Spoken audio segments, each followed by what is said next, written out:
உண்மையானது. ரைட். அடுத்து 3 மதிப்பெண் பாருங்கள். இதில் 7 கேட்கப்படும். 40வது வினா கண்டிப்பான வினா. மேலாண்மையை நிர்வாகத்திலிருந்து வேறுபடுத்திய கருவூல ரசீதின் பொது இயல்புகள் யாவை? மான் ஊக வணிகரை விளக்கிய வேலைவாய்ப்பு இணையதளங்கள் என்றால் என்ன? சந்தையிடுகையின் நோக்கங்கள் யாவை?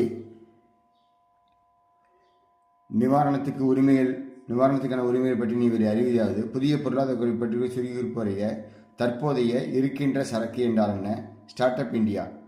இந்தியா டெக் பொது நிறுவனம் நேர்மை பங்குகள் மற்றும் முன்னுரிமை பங்குகளை வெளியிட்டது. சில ஆண்டுகளுக்கு பிறகு அந்த நிறுவனம் கலைப்புக்குள்ளானது.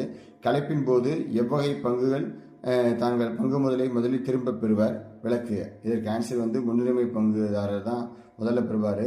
அவருக்கு தான் முன்னுரிமை உண்டு. இப்போ முன்னுரிமை பங்குதாரர் கலைப்பின் போது பங்கு முதலை திரும்ப பெறுவது முன்னுரிமையும் பங்காதாயம் பெறுவது முன்னுரிமை கொண்டவர் என்பதை விளக்கணும். அவ்வளோதான். அடுத்த மேலாண்மை முதன்மை பணிகளை பற்றியிடுக. 2ஆம் லட்சத்தை பற்றி குறிப்பு வருக. கரடி ஊக வணிகர். மனித வளங்களின் இயல்புகள் இவையேனும் 3. தனியிட சந்தை என்றால் என்ன? மாநில ஆணையத்தின் உறுப்பினர்களாகவே மாற்றுமுறை மற்றும் உரிமை மாற்றம் இவைகளுக்கான வேறுபடுத்துக. பங்கு முனைமத்துவ எழுதல் பற்றி நீ அறிவது யாது? டெய்லரின் மேலாண்மை தத்துவங்கள்.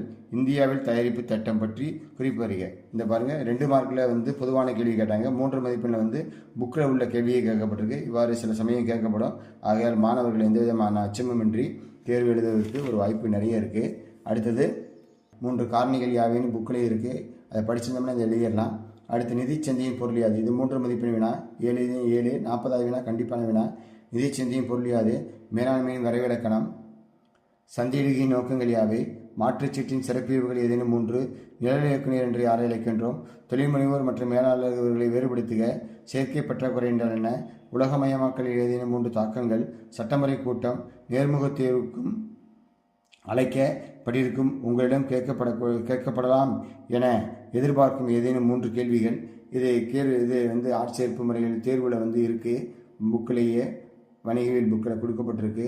அதாவது நம்ம என்ன படிச்சிருக்கோம், என்ன தகுதி இருக்குது, நாம் எதிர்பார்க்கக்கூடிய சம்பளம் என்ன, இது போன்ற பல்வேறு வினாக்கள் கேட்கப்படும் அப்படின்னு எதிர்பார்த்து நீங்கள் அதை எழுதணும்.